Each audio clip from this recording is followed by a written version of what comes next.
Tu regardes, tu restes, tu fais partie du truc. Ici, on ne fait pas de contenu fast-food. Chaque vidéo est un terrain de jeu, un champ de bataille, une énigme. Tu veux juste cliquer, passe ton chemin.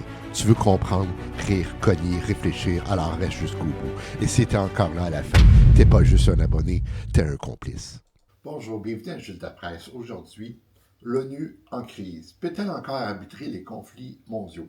L'ONU, c'est l'organisation qui, normalement, devrait être capable d'arbitrer les conflits qui sont partout dans le monde. Mais est-ce qu'elle est outillée pour le faire? Elle est créée sur la base pour mettre fin aux conflits, pour éviter que d'autres puissent apparaître. Or, il force à se constater qu'il y a plusieurs conflits qui sont apparus après 1945. L'ONU, elle est en crise. Peut-elle encore arbitrer ces conflits? Est-ce qu'elle l'a déjà fait? Est-ce qu'elle peut le faire? Alors, en guise d'introduction, l'ONU, l'Organisation des Nations Unies.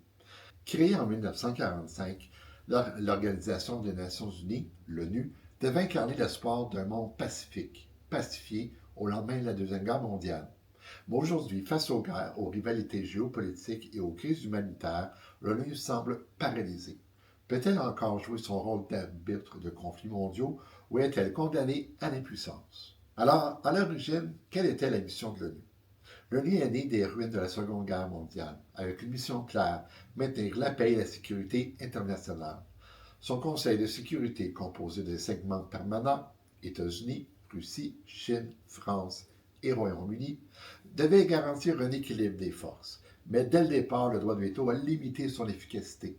Chaque grande puissance pouvait bloquer une décision transformant l'ONU en un terrain de rivalité diplomatique. D'ailleurs, l'ONU devait s'organiser, devait fonctionner dans le cadre de la guerre froide entre le bloc de l'Est et le bloc de l'Ouest, entre finalement deux membres permanents, les États-Unis et l'URSS d'alors.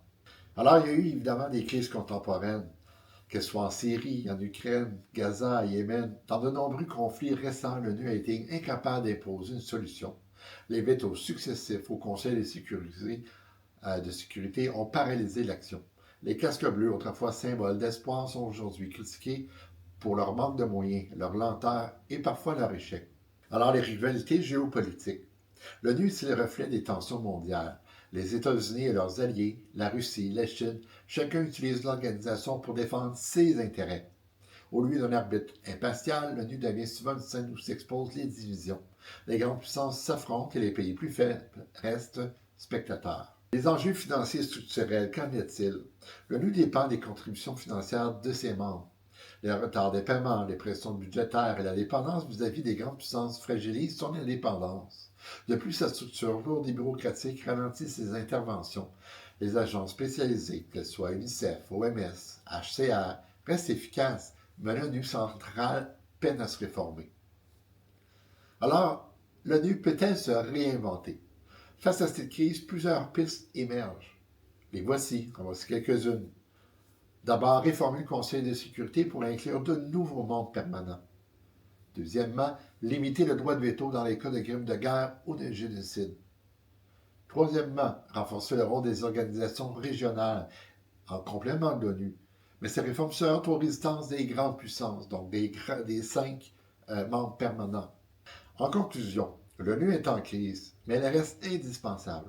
Sans elle, il n'y aurait pas de forum universel pour débattre, pas de coordination mondiale pour l'aide humanitaire et pas de cadre pour le droit international. La question n'est pas de savoir si l'ONU doit disparaître, mais si elle peut se transformer pour redevenir ce qu'elle devait être, un arbitre crédible des conflits mondiaux.